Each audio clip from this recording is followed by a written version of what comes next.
literally says the Pharisees and the lawyers rejected that thought. So like that thought about John being above the men, like above the men that walk the earth, right?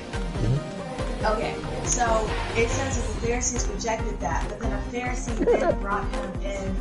then brought Jesus into his house to eat. Okay, cool. Brought him into the house to eat. Upon walking in, a woman who was a sinner, and Jesus made sure that, like he said that, a woman who was a sinner, once she realized that was Jesus, she started to weep. And she took out an Ebenezer box full of oil. And About his feet? well, yeah, but she had it says that she cleaned Jesus's feet. She purified Jesus's feet with her tears, and then she wiped it with the hairs on her head, and then she anointed his feet with oil. And then the Pharisees started to talk amongst themselves, murmuring. Talk amongst themselves, saying that if Jesus was a prophet, how does he not know that the woman who anoints his feet, who and whom she has, like, within her, basically saying that, like, she's a sinner. And then Jesus heard that, obviously. And looked over to Simon, who was with them, and said, What took you so long? Get on GTA. I have a story. Come on, man. I have a story that I want to tell you. Get on GTA. Okay. Nigga, get on, We can do a heist. Nigga, let's run some routes. I want to play football, man. Alright.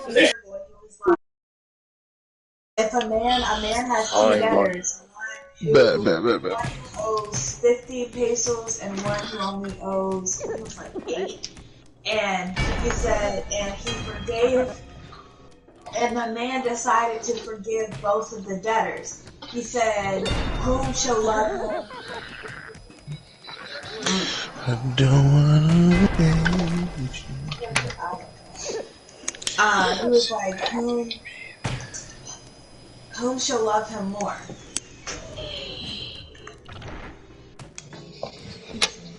Bring it here. Bring it here. Bring it. Bring me the ball.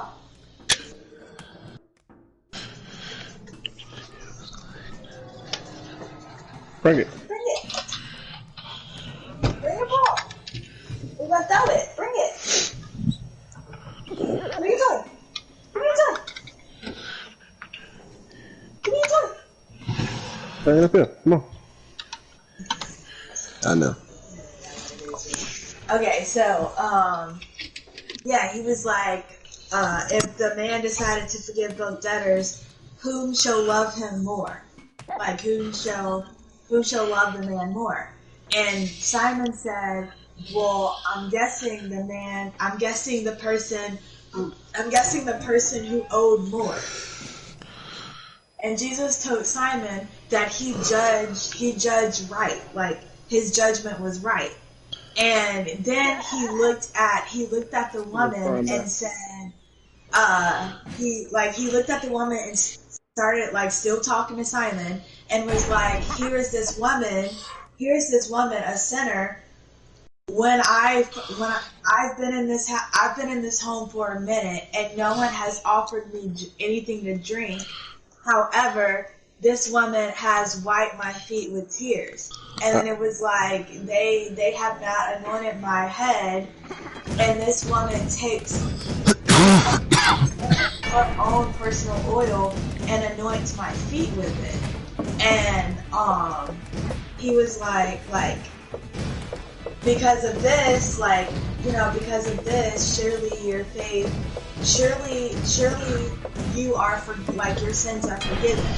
And then he told the woman, like, he looked like he was talking to Simon in that moment. Like, it's basically a teaching lesson. And then he looked at the woman and was like, your sins are forgiven. I heard that one, and I seen it in like animation, or in like, yeah. Huh? I just think about that, but people can Hold on, keep going. people can bring you into their house, into their home. No way I'd knock both of those niggas out in that fall. I can't. And they won't annoy Hey, you. Euro, what position you play in this? In Madden. They QB. saw. QB? Just think about it. They were the people who were around him when he literally like took someone from the dead and made them rise. They were around them. So it's like they saw and knew the miracles of Jesus. The woman did not. The woman was at home. And yet she still knew within her heart who he was and wept at the sight of him. Because she knew she was a sinner. She knew she had sinned. She knew that she was not worthy. She knew she was not worthy of even being in the house with him. So she automatically started to purify him and like anoint his feet and she basically became a servant to Jesus in that moment because she did it without him even having to ask, you know. So it's like, and then after he had said your sins are forgiven, the Pharisee then said, who is he to forgive sins? And I'm like, in my head I'm thinking, the same man who literally rose the boy from the dead. What do you mean? Jesus saw compassion in the mother because the mother was a widower and she lost her son.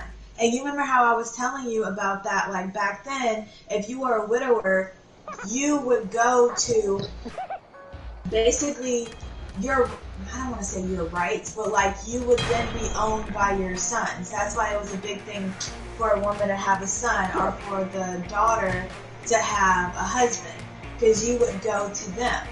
She literally would have no one to go to. Like she would have had to rummage the desert, basically looking for a place to stay. And then normally they were the ones who became like prostitutes and like beggars, like on the street, because they had nowhere to go. They had no homes, you know, until they perished.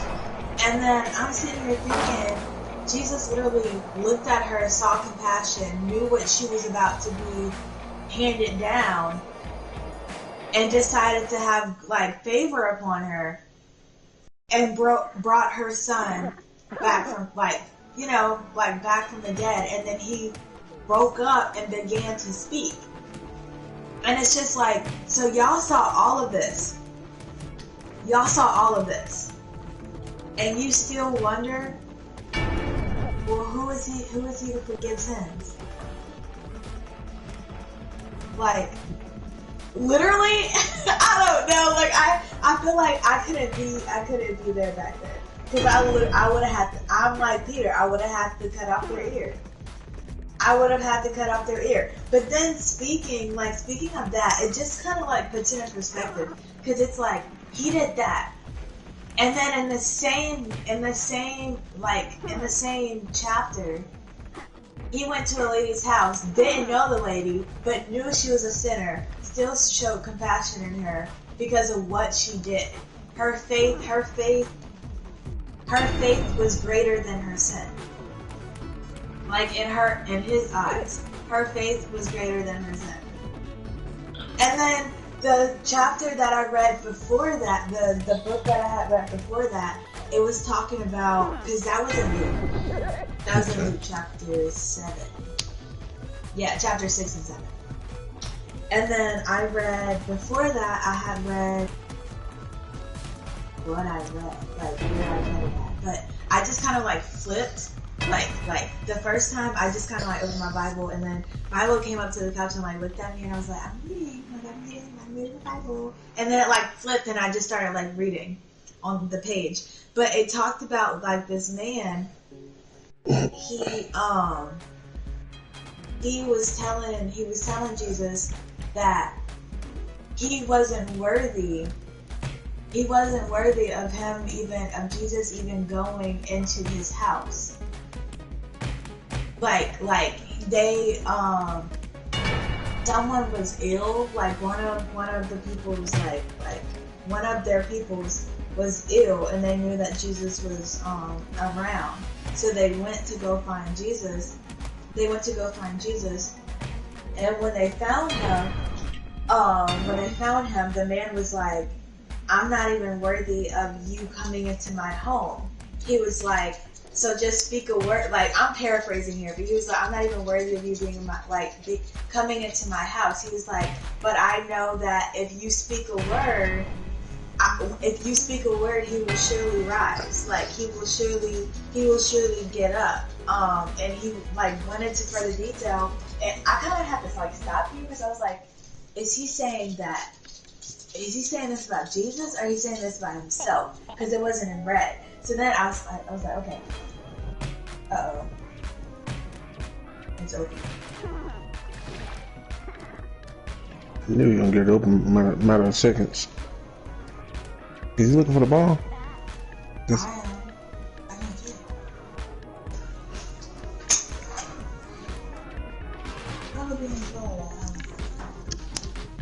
Yeah, you done messed it up, boy.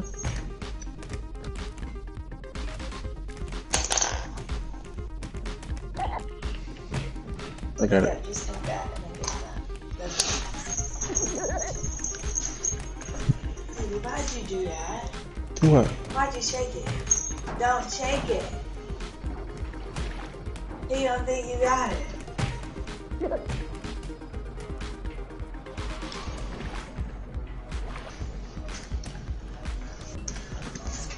But yeah, he was talking about,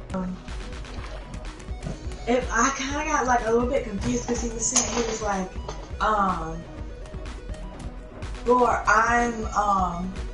the man. He was talking about like the man. He was like, surely I have authority, that if I have authority over my people, that if I tell them to go, they will go, and if I tell them to come, they will come. Like, they will come. Basically saying that if I have the authority, if I'm a master and I have the authority over, if I'm a master, which apparently he was, he had like people, like he owned like people, right? And he was basically saying that he has authority over his people to go and they'll go, to come and they'll come. So surely the Son of God, Jesus, does. And he's just acknowledging that he's not worthy because he is a sinner of Jesus even coming, like stepping foot within his door. So all he needs is just all he needs is for Jesus just to say it, and surely the man will rise. So then the man was, Jesus had said that his faith, like he has not seen faith that strong.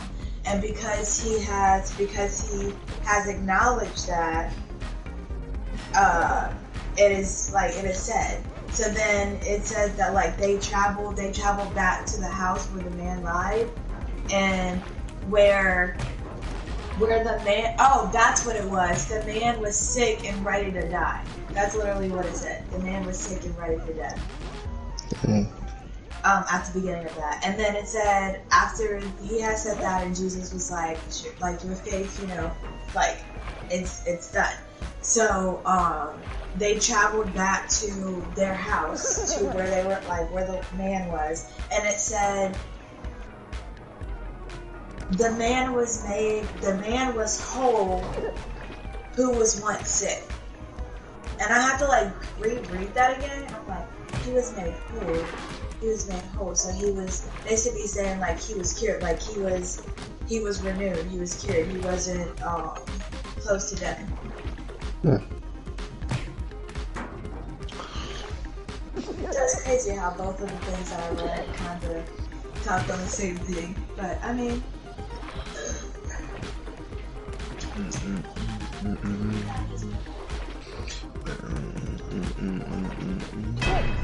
Okay. That was good. I like that. I mean, it kind of also related to the same thing that the pastor was talking about on Sunday.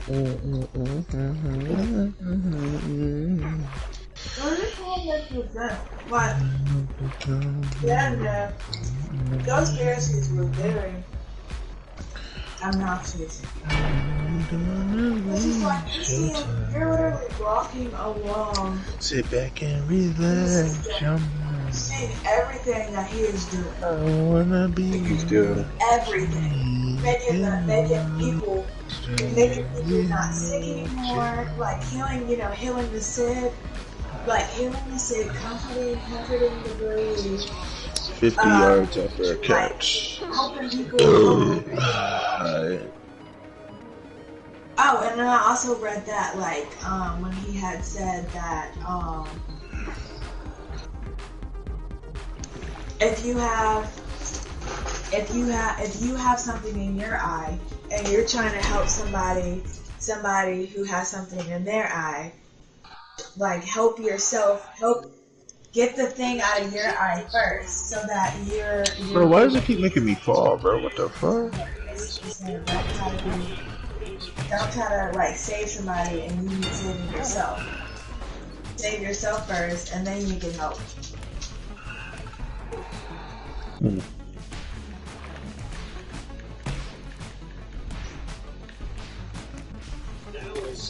Oh, he took me out with him. You still on Madden, T-Bone? Yup. I'm gonna get on there after this game. I bet. I'm doing a career match right now, bro. I'm finna, you know what I'm saying? I'm finna cook these boys. Yeah. Bro, I'm better as a wide receiver than I am a quarterback. But I've heard all of that before. Oh, go! Aww. 1st and 10, let's go.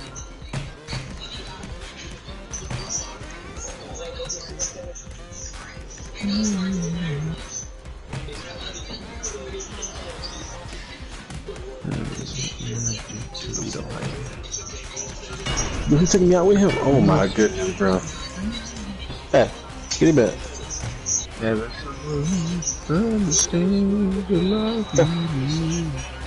Hey, dude, you broke the glass too. You can't have toys like that. You can't have toys like that. I'm happy I didn't get him those stupid speakers. Baby, those would have been. It's better than that. That at least kept you busy. For seconds. I think the squeakers would have had them busy for like a whole hour.